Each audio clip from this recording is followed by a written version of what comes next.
Sono molto convinto che le idee sono sempre già nell'aria, tutte. E in quel momento là tu ti trovi nelle condizioni ideali per acchiapparla, per farla tua, per interpretarla. Questo vale anche per l'ispirazione, sappilo. Non mi voglio definire un inventore, però comunque uno che sta in quella sfera lì per la quale tu devi produrre delle idee nuove. Il compito del designer comunque è pensare al futuro. Un designer ha un potere enorme. Se io disegno una sedia che fa star male a qualcuno, danneggia non so quante persone a lungo termine, no?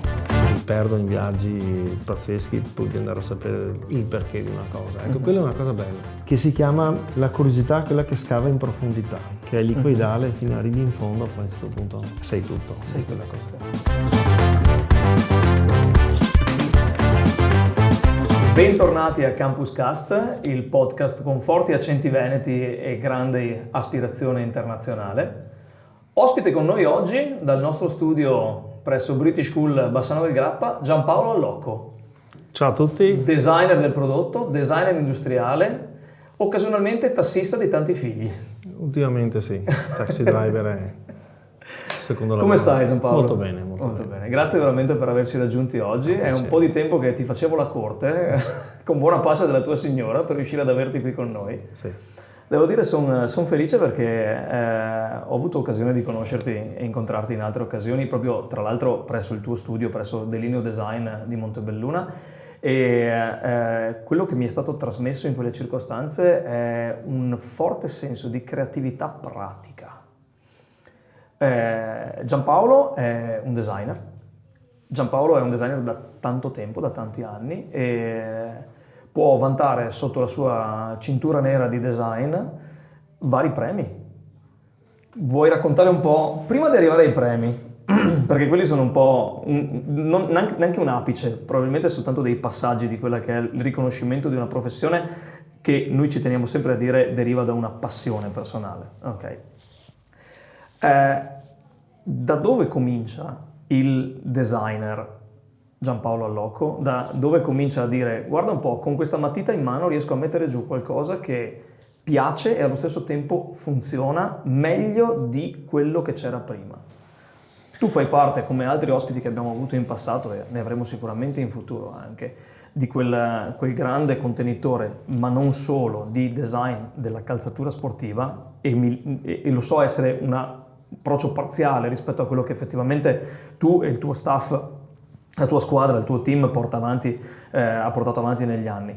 Ma tra l'altro partendo da quello che è una cosa estremamente interessante, la Formula 1, come una delle tue primissime esperienze di approccio al design, in quel caso appunto più verso la grafica, correggimi se sbaglio, sì, oltre che verso l'armonizzazione di quella che era la grafica con l'aerodinamica. Ecco. Va bene, allora vado in ordine. Ho detto un sacco di cose, ma ti lascio un po' di spazio temporale. Partirei un attimino con dire che significato ha per me il design, ok? E il design è un'attitudine per cui quando tu pensi a una cosa di design gli attribuisci automaticamente dei valori, delle cose che la differenziano ovviamente in meglio. Quindi l'attitudine a fare bene le cose diventa poi forse anche un po' un modo di vivere, ok?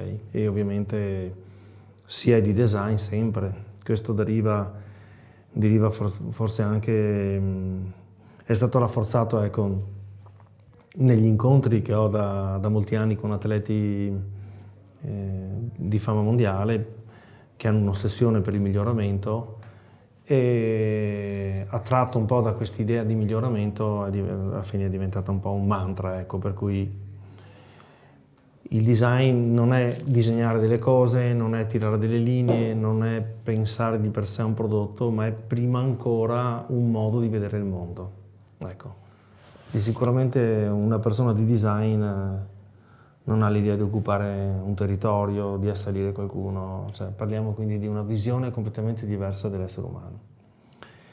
E io arrivo poi a fare questo mestiere in maniera molto roccambolesca. Diciamo che forse è anche il design che mi ha incontrato a un certo punto, no? Perché queste nostre sono terre di imprenditori, di uomini che hanno tirato su prima botteghe, poi laboratori, poi aziende, ma il design è anche, chiede anche, diciamo così, una preparazione culturale, un tessuto culturale direi meglio, ecco, più che una preparazione, questo la do per scontato che ci sia una preparazione. Un tessuto culturale per la quale alcune aree geografiche, ahimè, non hanno questa vocazione. La nostra è una terra di bravissimi imprenditori, però poi quando cerchiamo con una mano di elencare anche i grandi brand che spesso ispirano tutti, non è che li troviamo sempre vicino a casa. Okay? Bisogna stare un po' attenti in questa affermazione, chiaramente nel rispetto di tutti. Perciò io arrivo al design partendo da fare il garzone in una stamperia, progetto, taglio il ferro, poi arrivo a progettare gli stampi, poi alla fine arrivo in una serie di passaggi anche a essere responsabile di un ufficio tecnico e a un certo punto, forse a 24 anni, una bellissima crisi mistica mi fa capire che lo stipendio alto che avevo e il risultato lavorativo che avevo raggiunto non mi rendeva felice. Fun fact: sapevi che il 70% di chi apprezza il nostro contenuto non è ancora nostro follower sui canali YouTube e Spotify? Se ti piace ciò che facciamo e vuoi continuare ad aiutarci ad offrirti il miglior contenuto, iscriviti e seguici. È un modo efficace e gratuito per sostenerci. Grazie per il tuo supporto. E quindi azzero tutto e vado a studiare design a Padova. Esco con la lode e anche lì ho una seconda fortuna che intercetto un'agenzia di comunicazione. La cito come nome perché per me è stato il mio unico vero grande maestro, la Giacometti Associati di Franco Giacometti, allievo di Carlo Scarpa, nella prima scuola di design che l'Italia ha avuto a Venezia. Durò 5 anni quella scuola.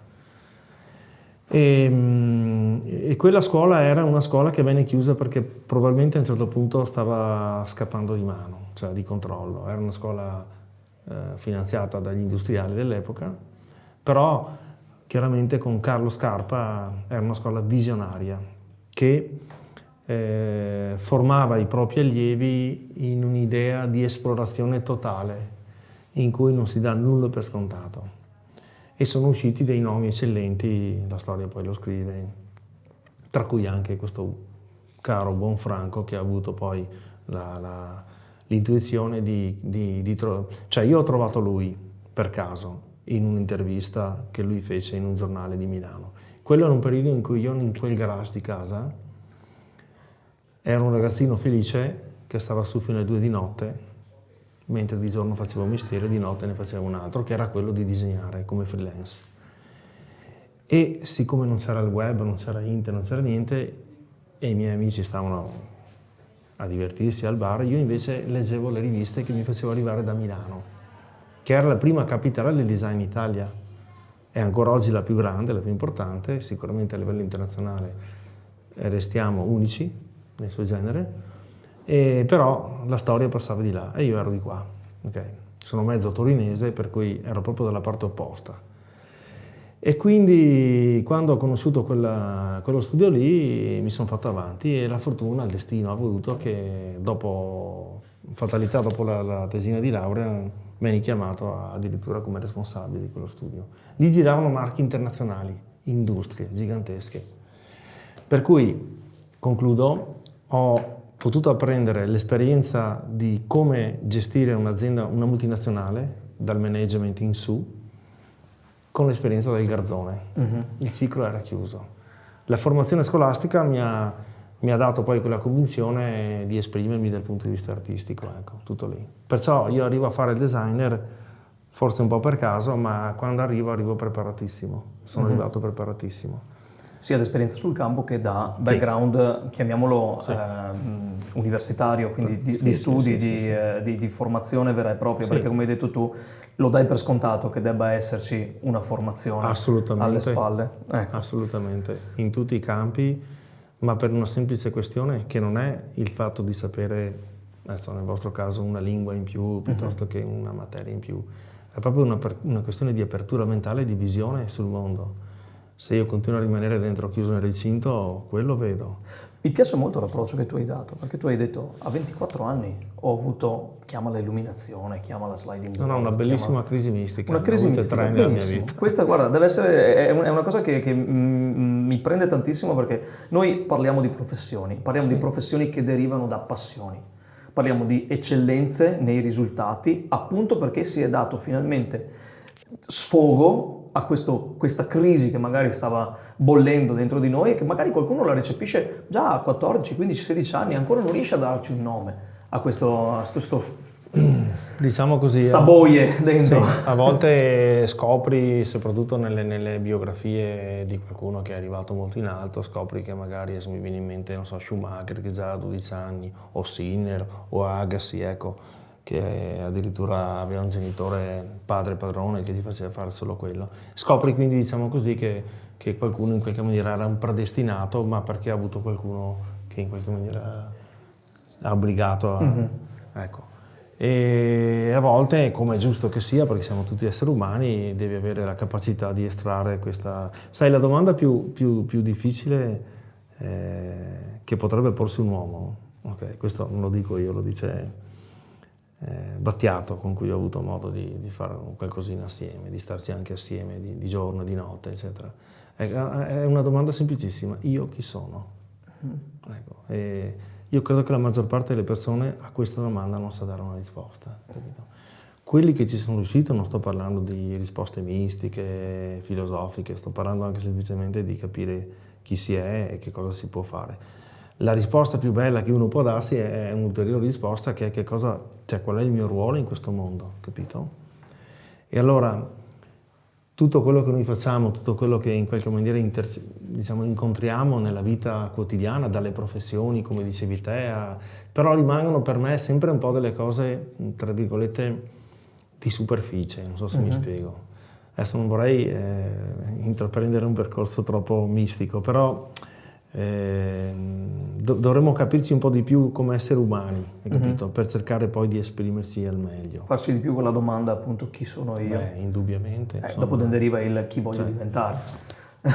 Comunque, sai, siamo arrivati a molto anche con l'AI adesso, ma non siamo in grado di generare un altro essere umano, quindi ritorniamo un attimino a quel miracolo lì. Punto a qualche domanda più relativa alla tua professione. Ecco, perché tu hai sviluppato una carriera, ma aiuti a svilupparne tante altre. Okay. Sì. In tutto questo, immagino, presuppongo appunto che ci sono stati successi, ma ci sono stati anche dei fallimenti o dei colpi d'arresto, appunto, in cui appunto hai dovuto dire: guarda, purché questo funzioni, sacrifico magari un'idea che avevo del come riuscire a portare a conclusione questo progetto, nel senso che a quella che magari è una tua più predisposizione rivolta all'estetica, poi liberissimo di correggermi in questo, hai detto lo faccio magari meno bello ai miei occhi, ma più funzionale a quello che deve derivarne da dietro. È successo o sei riuscito in un certo qual modo a convogliare quella che è, vorrei anche che tu mi portassi l'esempio in questo caso, convogliare quella che era la tua idea di bello all'idea che doveva essere invece di funzionale, di utile? Devo fare un distinguo perché... Mi fa molto piacere. Io sto abbastanza sempre distante da questo tipo di ragionamento, rispetto parlando. Nel senso che non do per scontato nulla. Non do neanche per scontato l'affermazione che il bello è soggettivo, perché è una via di fuga questa risposta. Io sono convinto che il bello è un perfetto equilibrio, un'armonia perfetta di elementi, ok?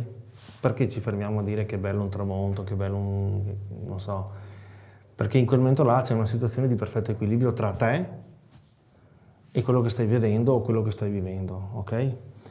Quindi nel design, in particolare nel design che faccio io, nel design industriale, torno alla materia, io ho degli obiettivi molto precisi. L'azienda, quando rilascia un briefing, un'azienda strutturata, un'azienda che ha pensato, che ha ragionato su se stessa, multinazionali, che sono quelle con cui lavoro io, e ti chiede in realtà di interpretare un prodotto finale, alla fine, in fondo, in una casella di mercato che è precisa e non puoi sbagliare. In quella casella là non c'è l'ispirazione.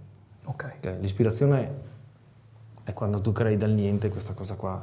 Se tu guardi e cerchi in rete la differenza tra ispirazione e intuizione, troverai una differenza molto precisa, addirittura una molto particolare, perché l'ispirazione, insomma, alla fine ha a che fare con il divino, per dirti, no?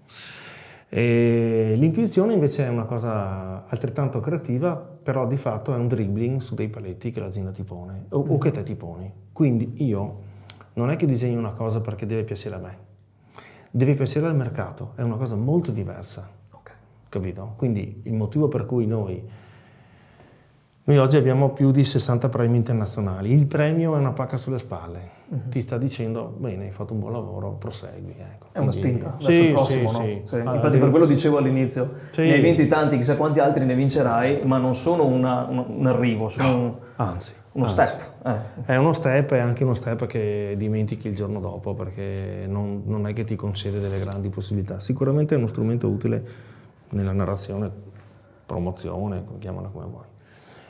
No, il risultato, se vogliamo, il buon risultato è invece quando tu vieni a sapere che l'azienda sta vendendo bene il prodotto lì, che è un successo commerciale. Okay.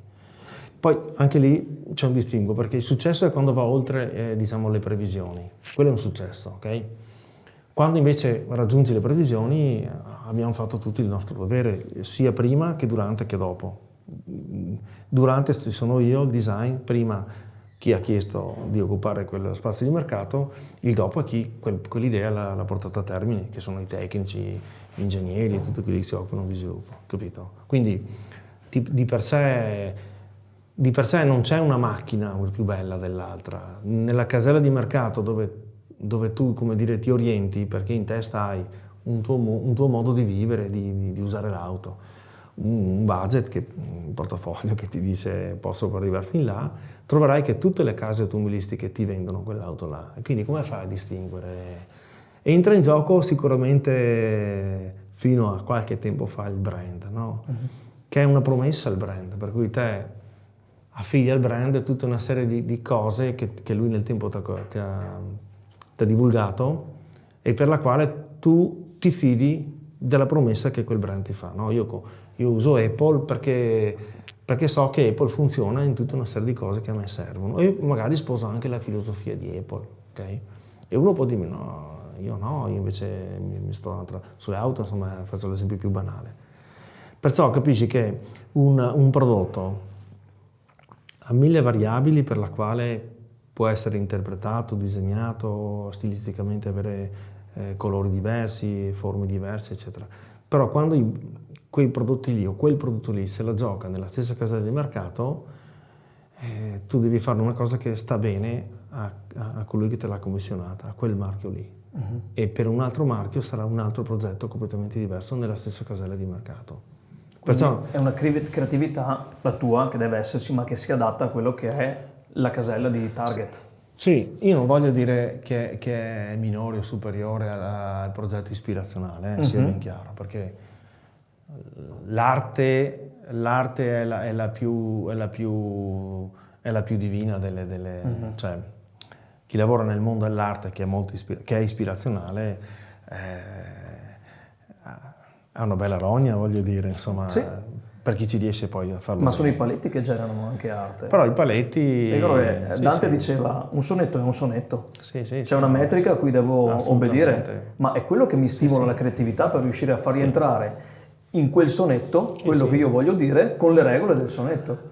Oggi su questa cosa che dici vedo i cantautori, no? Quei sopravvissuti che abbiamo, ultimamente si parlava di Lucio Corsi come un bel esempio, eccetera, che però deve stare all'interno di una metrica che è legata a come la canzone può essere pubblicata e trasmessa in radio.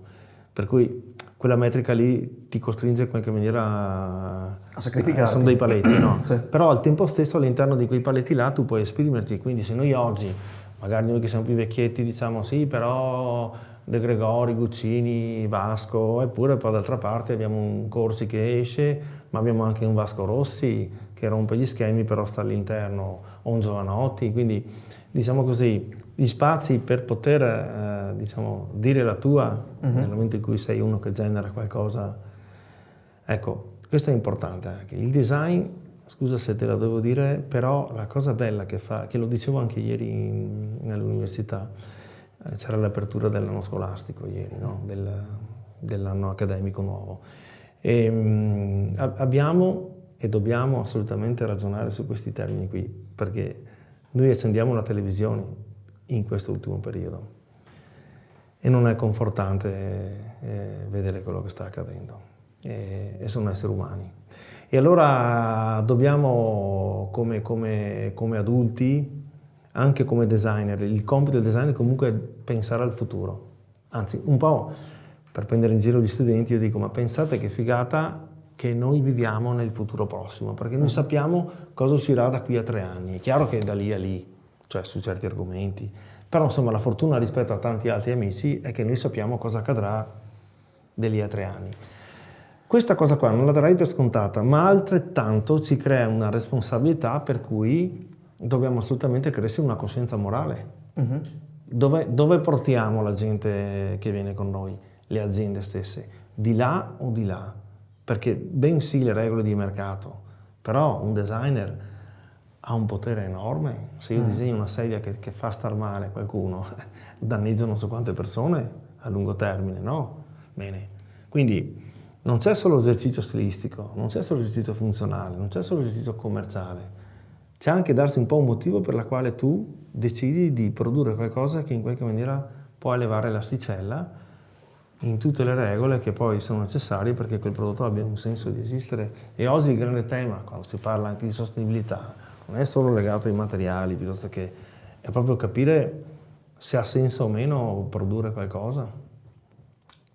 Che metodo adoperi?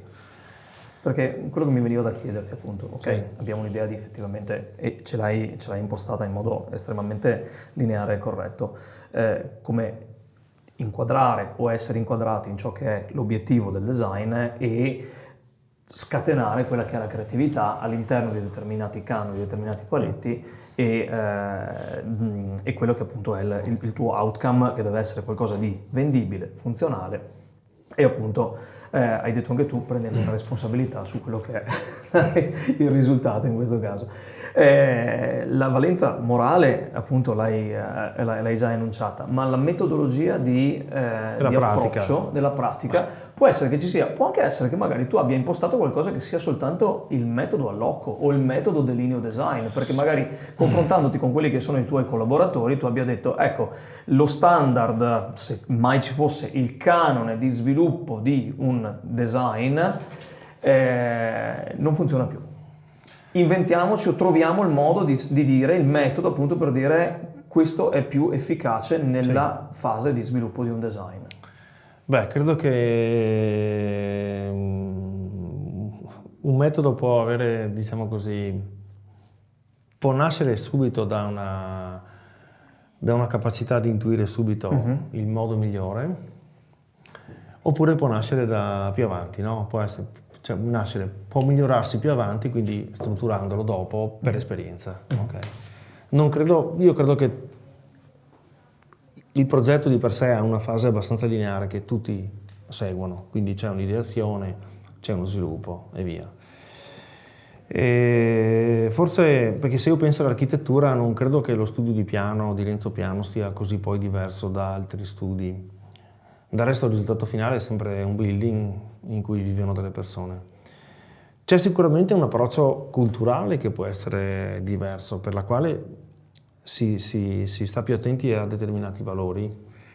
Nel nostro caso, per esempio, noi partiamo sempre dalla fine, dalla user experience. Io devo capire esattamente chi utilizza gli strumenti, tipo qui abbiamo una strumentazione attorno, fotografica, credo che in parte sia stata anche disegnata da me, sicuramente. Quindi interessante. Sì, soprattutto le teste video. Per cui so di per certo che quando mi venne commissionata, per esempio da questo brand qui, quel tipo di prodotto lì, che ebbe un successo clamoroso perché fece assumere 32 persone per soddisfare le richieste immediate delle linee di produzione, E un fotografo quando entrava in un negozio a comprare quel prodotto lì doveva aspettare 7 mesi per averlo, quindi una cosa che non stava negli schemi commerciali. E niente, il nostro approccio fu proprio di capire l'uomo, fotografo, professionista, cosa faceva con quella roba là in mano, capito? Da lì devi farti avere delle intuizioni, le intuizioni fanno parte della cultura, quindi aggiungerei che il flusso, quello che dicevi te, per cui non è una formula chimica, mi dispiace per i miei competitors, purtroppo casomai il valore aggiunto è proprio il livello culturale o il taglio culturale che tu decidi avere nella tua squadra, ma che se anche uno della squadra se ne va, ma che in realtà rimane all'interno dello studio. Io questo l'ho imparato nelle esperienze precedenti. Mi permetto di chiederti uno specifica. Tu come taglio culturale intendi la mission che il team si dà in questo caso o proprio l'origine, il background culturale degli elementi quello che compongono il team? Io guardo quello. Sì. Io non guardo se sei bravo a usare un software o meno, quello lo puoi imparare da me oppure te lo devi imparare da te, ma comunque si usa quello. Ma non è il software, uno strumento, un tools, eccetera, ma a me interessa lo sguardo.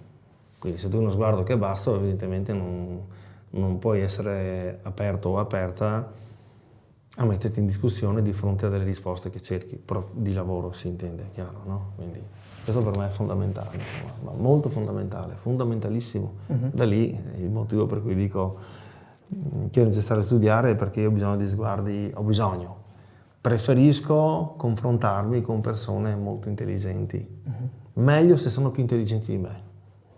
Molto più acute, io vorrei essere l'ultimo, lo sono su tanti aspetti, però preferisco accerchiarmi di persone che abbiano degli sguardi così illuminanti da cui trarre ispirazione, in tutti i sensi, anche nelle cose più banali della vita, insomma. Lo declini anche nell'organizzazione del tuo studio?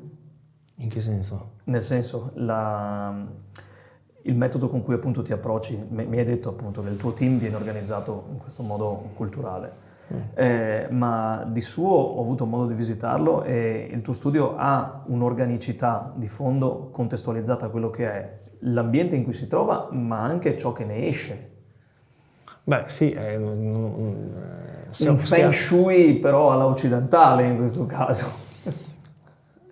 Siamo sinceri in quello che facciamo, quindi Bene. Se siamo fatti in un modo e studiamo in un modo, ecco, noi studiamo molto per esempio, e noi abbiamo settori commerciali, di settori merceologici che affrontiamo nei progetti completamente diversi l'uno dall'altro.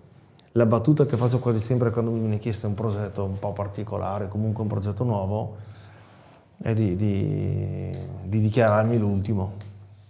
Quando adesso recentemente è uscito l'ultimo elicottero che abbiamo disegnato, che non era in mostra, insomma sarebbe uscito lì da poco, ma io non è che so pilotare, non è che sono affascinato per pura causalità della mia vita al rumore degli elicotteri, ma la prima volta che ci sono salito per fare tra l'altro un documentario ho preso paura, per dirti, no? Quindi avevo tutto contro. Però ci siamo messi a studiare l'ergonomia di come veniva utilizzato un elicottero da parte dei passeggeri e dei piloti e abbiamo scoperto che c'erano degli spazi di lavoro. E questo va da un progetto grande come questo a un banalissimo portaborraccia, mi pare 2 anni fa, 3 anni fa, un side entry, e ci siamo fatti dei ragionamenti incredibili teorici su come questa roba qui deve essere utilizzata. Poi abbiamo chiamato un atleta tra i tanti che abbiamo attorno a noi. Noi andiamo anche a chiedere molto, cioè si perde tempo, si spreca molto tempo. Si investe molto tempo. Sì, ma spreca ovviamente è una parola bellissima, cioè, ma sprecare il tempo vuol dire anche sfamare la curiosità, insomma. Io mi perdo in viaggi pazzeschi pur di andare a sapere il perché di una cosa. Ecco, quella è una cosa bella. Quella me la disse anche, che si chiama la curiosità, quella che scava in profondità, capisci? Che è liquidale fino arrivi in fondo, poi a un certo punto sei tutto. Sei quella cosa. Sì. Quindi abbiamo scoperto da sto atleta che avevamo sbagliato tutto. Cioè abbiamo fatto un lavoro di 1 mese sulle teorie e abbiamo scoperto che quella roba che avevamo disegnato, quelle 2 o 3 proposte.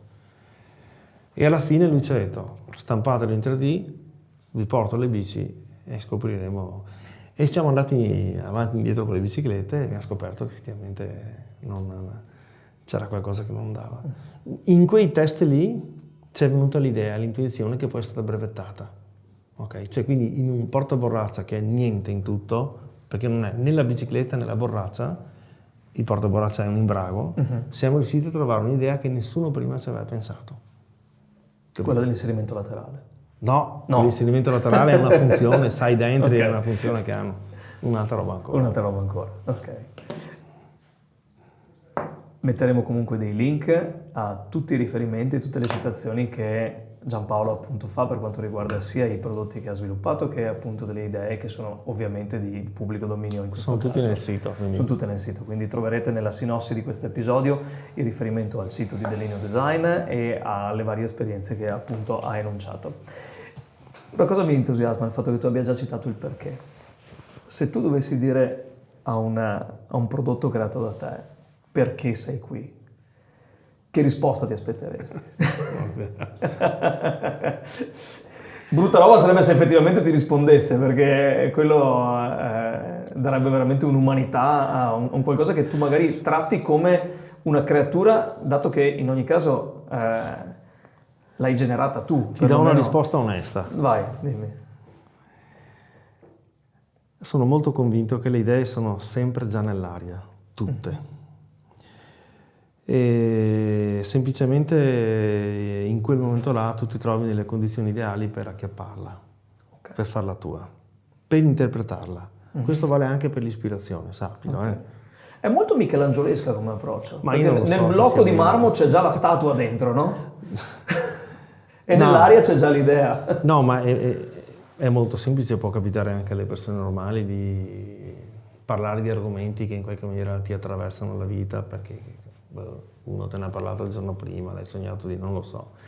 Però noi siamo, perché abbiamo avuto, cioè ogni tanto mi chiedono, no, ma come fai a passare da un argomento all'altro? Questo è un tema abbastanza banale che mi arriva spesso, cioè, come fai a passare?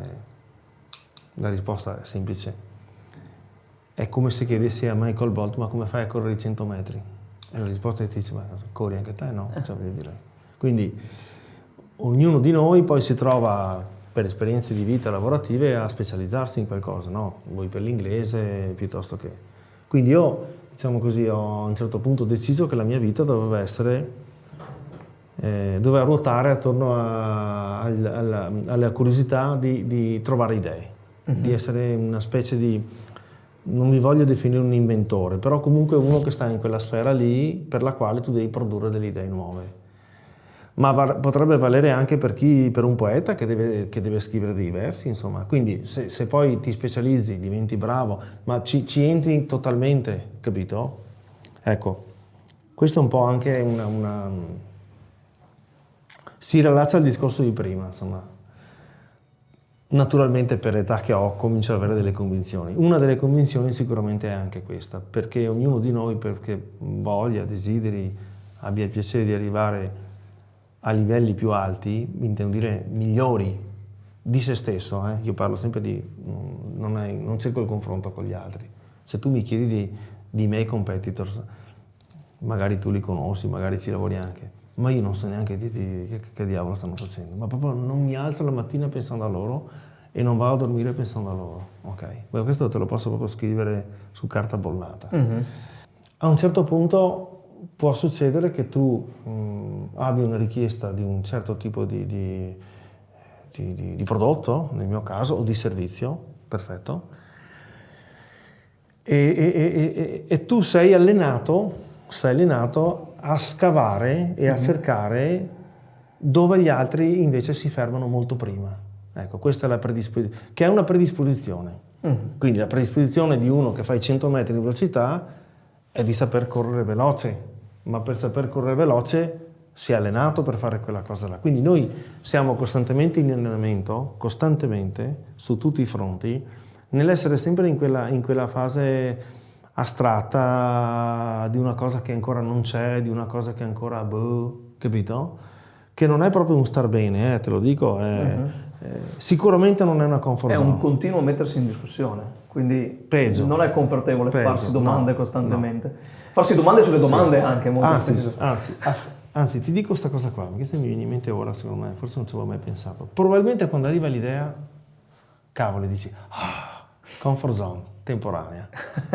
Prendi l'idea e la ricami, la fai tua, ci metti del tuo, perché un poeta scrive i versi in un modo, un altro poeta nell'altro, eccetera. Quindi, allora tu devi avere una specie di, come dire, di costante dedizione, capito? Io non ho conosciuto campioni che non si siano calati al 100%. Ho avuto anche, adesso anche noi diventiamo amici, no? Per cui frequentano casa mia, eccetera. E quando parli con loro riconoscono anche il fatto di aver avuto una condizione di vita che si sono scelti e che hanno saputo poi organizzare anche a livello familiare, per la quale hanno vissuto anche in una bolla, capito? Dove loro hanno al centro totale di tutto. È un discorso che spesso sconfina nell'egoismo per chi non capisce questa cosa qua. Per chi lo capisce e decide comunque di affiancare questa cosa qui, ha la fortuna, se vogliamo, tra virgolette, di poter vivere anche delle esperienze sicuramente alternative. Ecco, io diciamo che se non avessi incontrato il design, comunque penso che sarei finito a fianco di questa situazione qua. Sicuramente non sarei finito a fare le cose che si fanno perché le fanno tutti, perché si fa, perché ecco, quelle parole proprio non... Cioè quando sento perché si fa così oppure perché, ecco, per me è già chiuso l'argomento, fine. Cioè, non concedo neanche grandi spazi. Domanda di riserva, no? No, queste sono domande che arrivano da precedenti ospiti. Ah sì, ho capito, mi ricordo che arrivano da precedenti ospiti, dopo sarà il tuo turno redare una domanda. E il precedente ospite cosa faceva? Chi era? Si sa o è... No, beh, te lo dirò, lo posso dire? Te lo dirò una volta. Vabbè, dopo, non è un problema. Quindi... Questa è la domanda che dovrai fare tu a uno dei prossimi ospiti. La penna c'è, molto bene, magari non è del design che tu preferisci, ma... È un po' interista, no? Stiamo dando, però... Scrive. Come porteresti, Giampaolo, a conoscenza un prodotto nell'ambito sociale? Quindi questa è la domanda per me. Sì, ma non è stata fatta apposta per te. È stata fatta adesso. Bella comunque, mi piace questa domanda. Sì, perché arriva da un designer. Va bene, è facilissima la risposta, perché mi è capitato, dunque noi abbiamo un'attività che diverse volte ha incontrato la possibilità di essere utili a livello sociale in senso serio, cioè disegnare prodotti, sì, chiaro che interagisci con il sociale, no, parlo proprio di una responsabilità anche verso qualcuno che magari necessita di attenzioni diverse, ecco, diciamo, la metto un po'. Stiamo parlando di disabilità, stiamo parlando di malattie. E quindi io mi sono scontrato, e questa è già la domanda che poi farò, mi sono scontrato proprio con un approccio immorale al tema. Okay. Quindi la risposta che ti do è, per prima cosa, vai a studiare l'argomento e vai a capire di che cosa quel tipo di scenario a cui ti stai affacciando ha bisogno. Perché magari tu pensi che sei un architetto, sei un designer, sai che cavolo ne so, e vai lì e gli costruisci una centrale nucleare che risolve certi problemi, ma non è magari quello di cui loro hanno bisogno qua. Quindi questa domanda qua, diciamo così, pone indubbiamente una risposta. Andare a chiedere significa portare dentro di sé una conoscenza, quindi una crescita culturale su quel tema lì. Se non hai quella non puoi dare una risposta di nessun tipo, ok? Se tu guardi, se osservi anche i grandi miliardari quando a un certo punto decidono di fare delle opere di beneficenza, in realtà loro parlano sempre di investimento. Quindi io ho a disposizione dei denari, dei soldi, delle situazioni e vado a chiedere come posso sviluppare lì una risposta che non è mettere una toppa, ma è stimolare un qualcosa che poi diventa utile. Quindi la risposta è semplicissima. Non c'è una cosa che può essere calata dall'alto, ma non esiste proprio, ma è sbagliato. E l'esperienza che ho avuto io, diciamo così, in cui mi sono opposto, è stato quello proprio di dire ma facciamo quella roba che tanto gli va bene. Ma no, ma come ne sai te? Ma come ti permetti di essere così arrogante da andare anche a dire a loro quello che devono fare? Ma questa è una cosa più sbagliata del tuo mondo, capito? Senza avere conoscenze, studio, Certo, ma insomma, con partecipazione, empatia, mi viene da dire. se anche. posso dire, la ritengo anche un'ovvietà, cioè nel senso che, non lo so, io non mi sentirei di andare...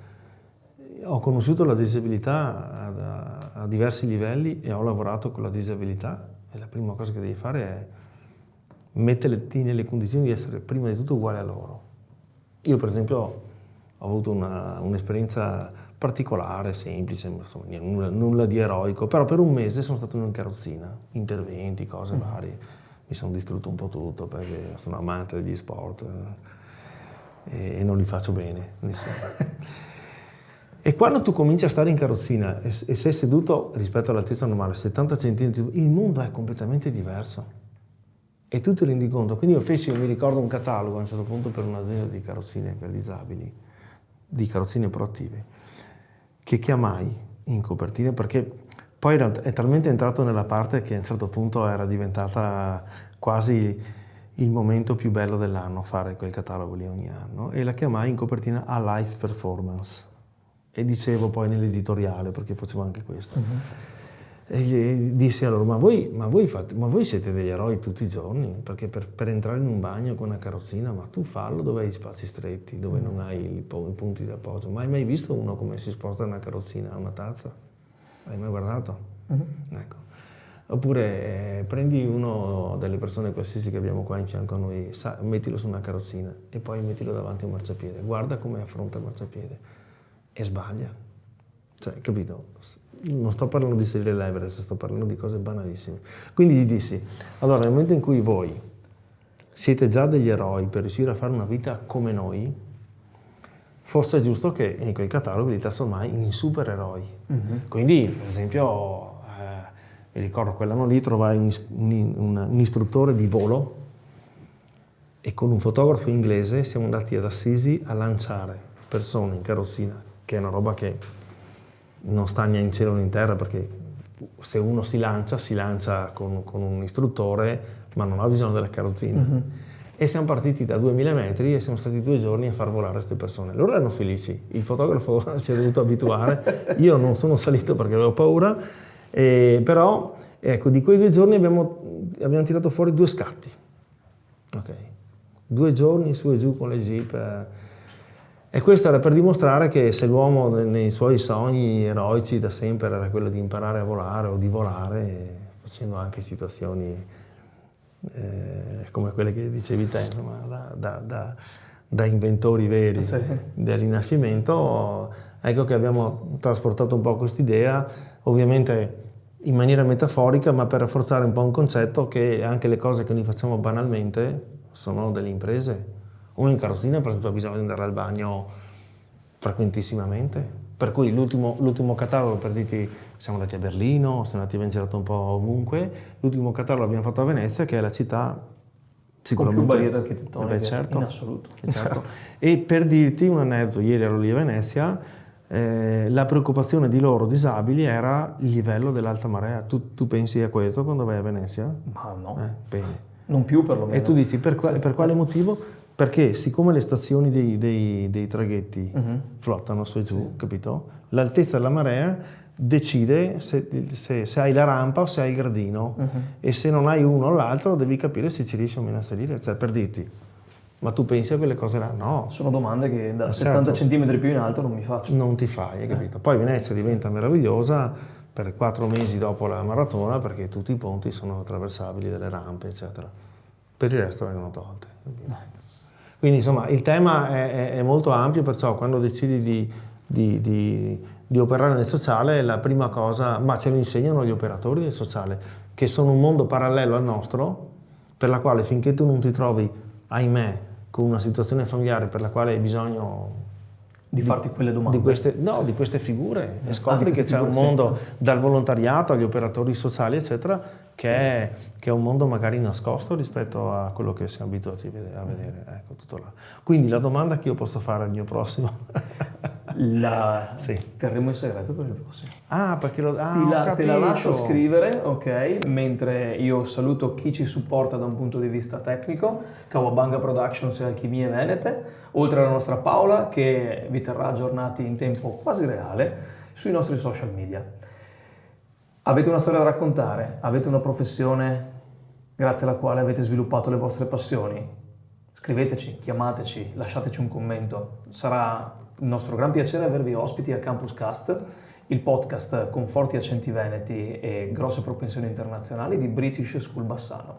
Seguiteci, diventate followers, viewers, listeners sulle principali piattaforme social. Ricordatevi di cliccare sulla campanella in basso a destra o a sinistra, adesso dipende dal social in cui ci state seguendo. E grazie mille Giampaolo per essere stato con noi. Grazie a voi, stavo scrivendo la domanda. Stai scrivendo la domanda. Grazie per l'ospitalità e vi auguro buon lavoro. Alla prossima occasione. Quello che farete.